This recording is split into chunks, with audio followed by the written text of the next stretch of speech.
El transportador que permite su absorción es el bitransportador sodio-glucosa. De esa forma entra al enterocito a través pero pasa a circulación sanguínea y a través de la sangre a la vena. Muy bien. Por lo tanto, el metabolismo de la galactosa se desarrolla en el hígado. ¿Qué es lo que va a suceder con la galactosa? Una vez que la galactosa entra a la célula hepática, se va a fosforilar, igual que cualquier monosacárido. Entonces, lo primero que sucede es que se fosforila. Y una vez que se ha fosforilado, ¿quién va a provocar esta fosforilación? Va a ser la galactosa amilasa. Entonces se fosforila y una vez que se ha fosforilado se convierte en galactosa 1-fosfato. Ahora, ¿qué va a suceder? Lo mismo que pasaba con la glucosa. Quiere decir que se va a unir al uridindifosfato para formarnos el uridindifosfato de galactosa. Y por último, se va a isomerizar y la galactosa se va a convertir en glucosa. ¿Y qué pasa con el uridindifosfato de glucosa? Uridindifosfato UDP. ¿Qué pasa con el uridindifosfato de glucosa? Fosfato de glucosa. Estamos a 15 días de duración y eso entra.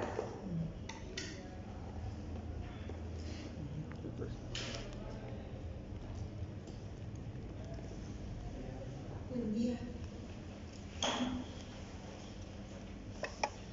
¿Qué pasa con el uridindifosfato de glucosa?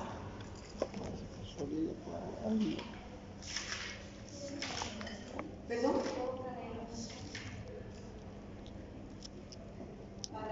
Es la molécula activa que permite la síntesis del glucógeno.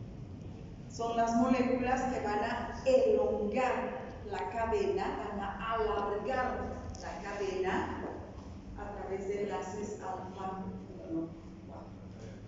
Entonces se va a convertir en uridindifosfato de glucosa. ¿Para qué? Para la síntesis de glucógeno. ¿Qué sucede? Si en vez de almacenar glucógeno, yo necesito a la glucosa a la galactosa como fuente de glucosa. Entonces, esta galactosa 1-fosfato se va a convertir en uridindifosfato de galactosa o directamente la galactosa 1-fosfato se va a isomerar a glucosa 1-fosfato. Y esta glucosa 1-fosfato va a entrar a la glucólisis. Y puedo tener piruvato o directamente a la gluconeogénesis y tengo glucosa libre. Entonces, simplemente se convierte en glucosa 6-fosfato a través de una isomerasa, porque lo único que tiene que hacer es cambiarme de lugar de fosfato, del 1 al 6. Y sabemos que la glucosa 6-fosfato inicia cualquier metabólica. Esto depende de las necesidades del organismo. Entonces, ahí se puede ver claramente que todos los monosacáridos, en realidad todos los hidratos de carbono en nuestro organismo, tarde o temprano, se convierten en glucosa. La fructosa se convierte en glucosa. La galactosa se convierte en glucosa. ya sea a través de la síntesis del glucógeno o directamente entrando a la glucólisis o a la gluconeólisis. Por eso es tan fácil el metabolismo de los hidratos de carbono. Se reduce al metabolismo de la glucosa. Muy bien. ¿Para qué sirve la galactosa? La galactosa es una molécula muy importante para el sistema nervioso central. ¿Qué es lo que va a formar la galactosa? Lo que se llaman los galactolípidos. Es decir, que son lípidos que tienen en su estructura galactosa.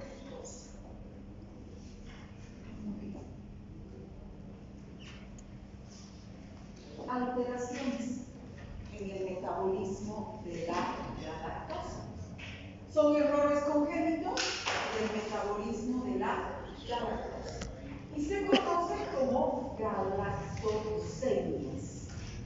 La galactosemia clásica, ¿por qué se caracteriza? Por deficiencia de galactosa 1-fosfato uridil transferasa. ¿Para qué sirve esta galactosa 1-fosfato uridil transferasa? Para convertir la galactosa 1-fosfato en uridil fosfato de galactosa. ¿Qué sucede si no tengo la enzima? La galactosa se queda como galactosa 1-fosfato. Y ese es el problema. ¿Por qué? Porque cuando un monosacárido está fosforilado, no puede salir de la célula. Tiene necesariamente que unirse a alguna vía metálica. Entonces vamos a tener acumulación de galactosa 1-fosfato, que es altamente tóxica. ¿Dónde se va a sintetizar? En el hígado, la galactosa 1-fosfato. ¿Dónde se va a acumular? En el hígado. Entonces, ¿qué va a tener el paciente? Va a tener insuficiencia hepática fulminante. Ahora, ¿qué pasa con la galactosa? No solamente la galactosa va a ser metabolizada en el hígado, es también muy importante la galactosa en los ojos. Entonces, cuando la galactosa, obviamente, no entra al hígado, puede llegar o va a llegar al sistema nervioso central o va a llegar a los ojos.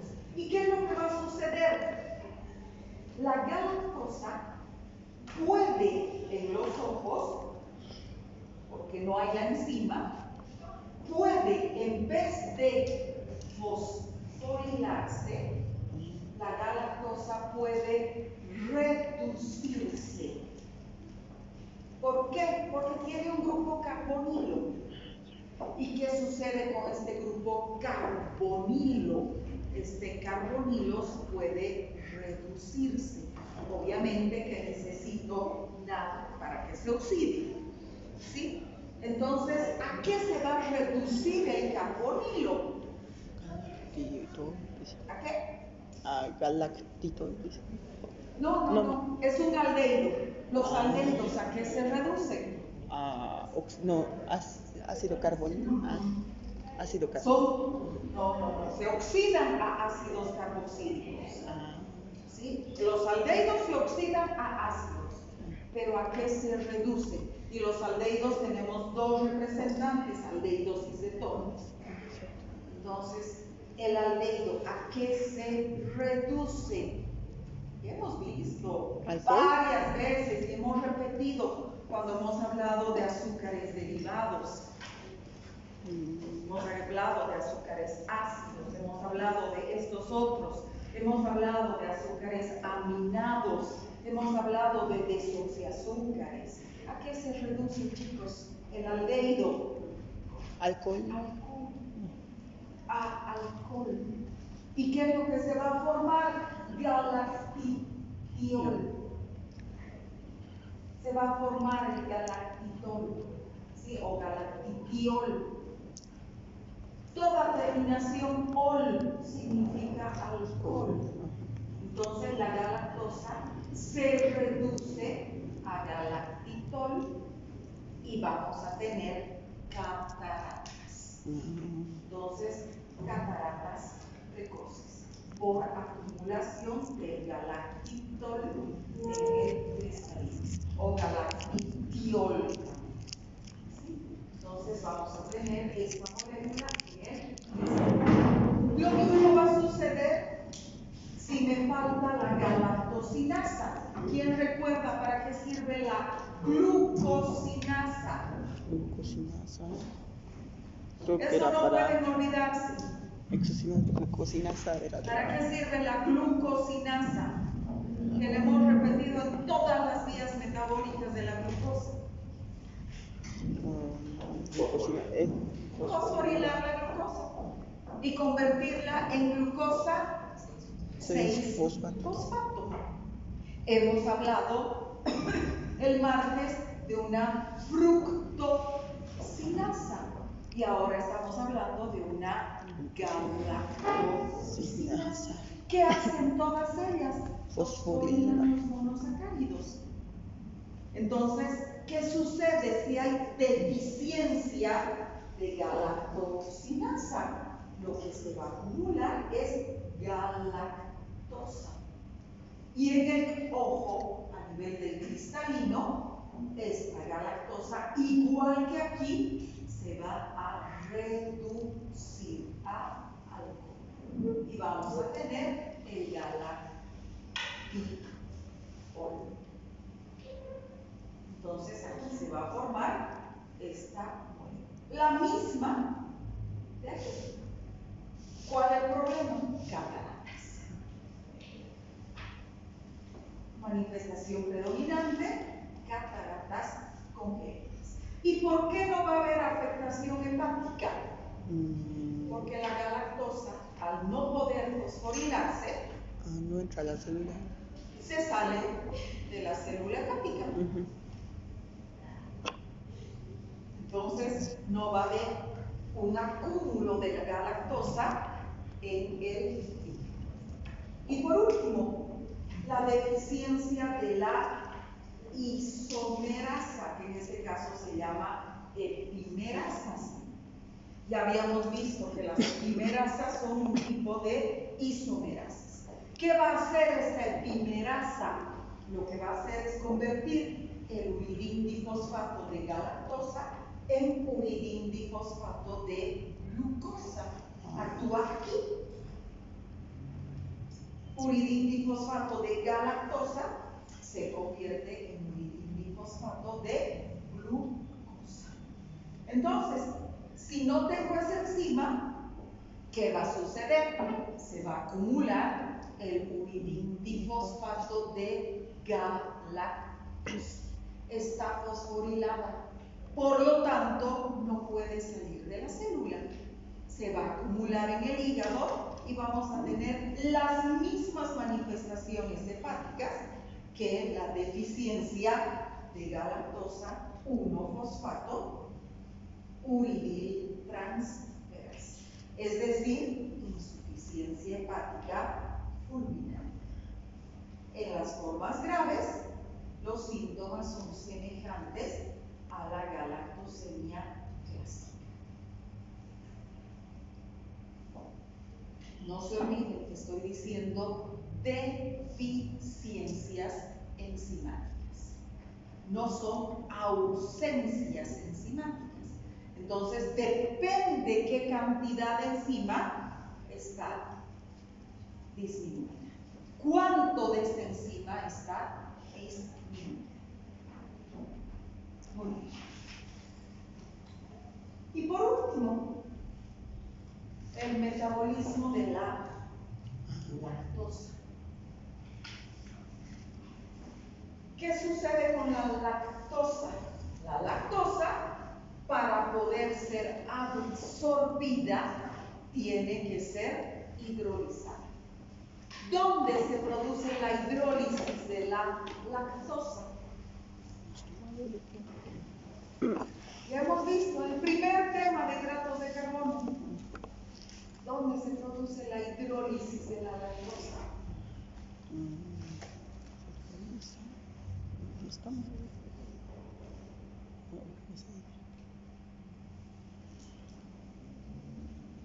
A nivel intestinal. ¿Dónde específicamente está la lactasa?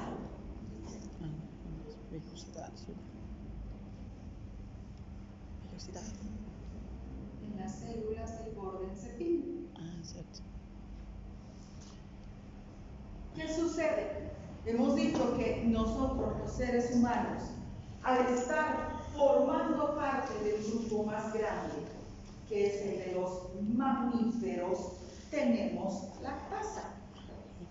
Pero a medida que crecemos, esta actividad de la lactasa disminuye. Y el 65% de la población mundial tiene lo que se llama la hipolactasia del adulto. Genéticamente determinada, es la más frecuente en la población adulta. Si aquí estamos, ¿cuántos? 20. Más o menos, unos 12 tenemos o tienen, porque más bien yo no tengo, hipolactasia del adulto. La actividad de la enzima disminuye a medida que vamos creciendo. ¿Y a cuánto puede llegar la actividad de la enzima? Al 5%. Es decir, que se ha perdido un 95% de la actividad enzimática. ¿Y cuánto permite este 5% metabolizar de leche? 250 mililitros. Si nosotros consumimos más de una taza, porque una taza no chiquitita, sino de tamaño normal, una taza de tamaño normal corresponde a 250 mililitros. Entonces, si nosotros consumimos más de una taza, vamos a comenzar con síntomas de intolerancia a la lactosa. ¿Y cuáles son los síntomas? Intestinales. ¿Por qué? Porque el metabolismo es intestinal, se va a convertir después en glucosa y galactosa. ¿Qué va a pasar con esta lactosa que no puede ser metabolizada? Va a seguir su camino y se va a encontrar con las bacterias intestinales. ¿Y qué van a hacer las bacterias intestinales? Van a provocar la fermentación de la lactosa. Y cuando la lactosa se fermenta, ¿en qué se convierte? En ácido láctico. En ácido láctico. Más hidrógeno, más metano, más dióxido de carbono. ¿Qué tenemos? Lo primero que llama la atención, el hidrógeno es gaseoso. El dióxido de carbono es gaseoso. Por lo tanto, ¿cuál va a ser el primer síntoma? Gases. ¿Cómo se llama clínicamente los gases? Meteorismo. Flatulencia. El acúmulo de gases se llama flatulencia y se elimina en forma de eructos por la boca o en forma de flatulencia. Ahora sí, lo que comúnmente conocemos como pedos. Esas son las flatulencias. Muy bien. Perdón, eso se llama meteorismo. Los pedos se llaman meteorismo. La flatulencia es el acúmulo de gases. Muy bien. Entonces, la lactosa no digerida llega al colon, donde las bacterias intestinales fermentan la lactosa. Ácido láctico, ya les había mencionado, hidrógeno, metano, más dióxido de carbono. ¿Cómo van a ser los perros? Olorosos por el metano. ¿Dónde hay gran cantidad de metano en la naturaleza? Para que sepan el olor del metano. En los hidrocarburos. En los pantanos hay gran cantidad de metano. ¿Y huelen rico los pantanos? Y obviamente dióxido de carbono. Esto genera flatulencia, obviamente. Y si tengo acúmulo de gases y no puedo botarlos, dolor abdominal, por supuesto, y diarrea osmótica, porque tengo que eliminar el metano y el ácido láctico. Y esto me produce jalar agua, lo que va a provocar diarrea. ¿Qué pasa con la deficiencia de lactasa secundaria? Es adquirida. ¿Por qué? Aquí hay daño de la mucosa intestinal. ¿Qué me provoca daño de la mucosa intestinal? Las gastroenteritis. ¿Qué más? La enfermedad celíaca, la enfermedad de Crohn, la desnutrición o los tratamientos quimioterápicos. En este caso, hay deficiencia real de lactasa. ¿Por qué? Porque he destruido la mucosa intestinal. Ya no hay quien me sintetice lactasa. Y la última, que es la congénita, es muy rara. En este caso hay una mutación autosómica recesiva del gen que sintetiza la lactasa. No se olviden que las enzimas, y por lo tanto la lactasa, al ser una enzima, tiene estructura proteica, y que las proteínas, la secuencia de unión de los aminoácidos, está genéticamente predeterminada. Y si el gen está faltante, ¿cómo voy a formar lactasa? Entonces aquí hay una deficiencia o en algunos casos ausencia de lactasas. ¿Cómo se manifiesta? Con vómitos y diarrea del recién nacido desde prácticamente que nace. Desde el momento en el que comenzamos a alimentarlo, a darle leche, esto le provoca vómitos, inmediatamente el bebé vomita y le da diarrea.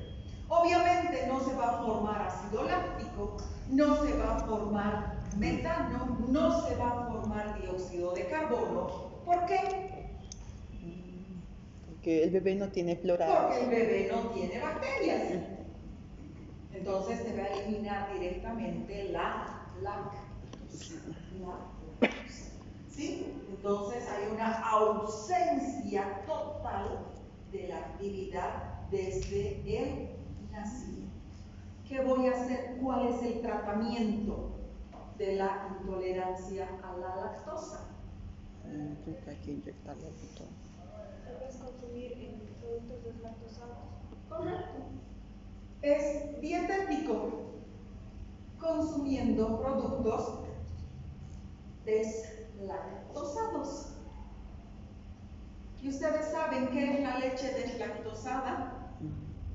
Leche con lactosa, pues ya. ¿Perdón? Si te equivocas, aquí no hay problema. Leche sin lactosa. Leche sin lactosa, pero no le he quitado la lactosa. Porque no se olviden que los bebés, de lo único que se alimentan hasta los 6 meses es de leche. Obviamente la leche de madre, la leche materna, no le voy a poder dar porque tiene lactosa.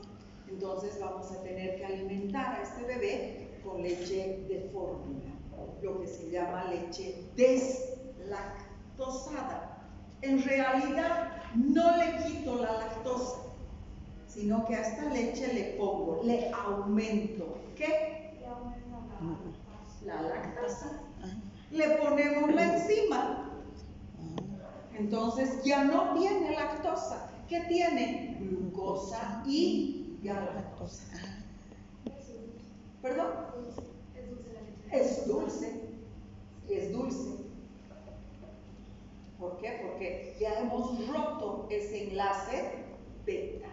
Y lo que tenemos es glucosa más galactosa. Y como ya está libre la glucosa, como dice su compañera, la leche es más dulce. ¿Está comprendido? En los adultos, ¿qué podemos hacer? Disminuir el consumo de leche. Hasta o consumir, obviamente, como también decía su compañera, productos deslactosados. Productos deslactosados. Muy bien. ¿Dudas?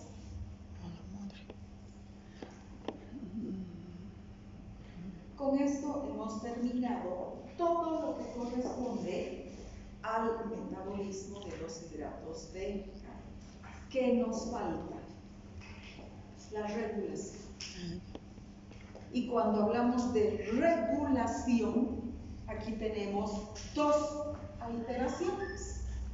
Tenemos la hiperglicemia, principal enfermedad caracterizada por hiperglicemia, la diabetes.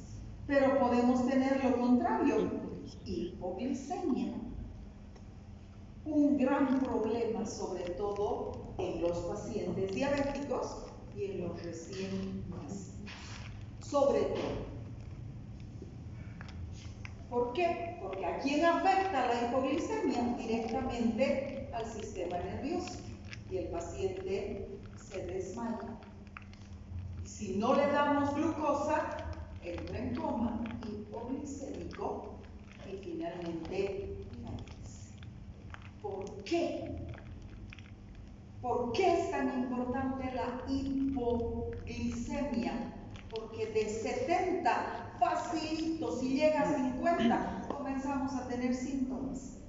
En cambio, la hiperglicemia puede ser asintomática hasta que los niveles de glucosa estén por encima de 500, 600, 700 miligramos por decilitro. De 110 a 500 es mucho tiempo. Es un espacio, es una elevación demasiado grande para recién tener síntomas. En cambio, de 70 a 50 es muy poquito. Entonces, ¿cómo se regula? Eso vamos a ver mañana, mentira, el sábado. ¿Sí? El sábado. Por favor.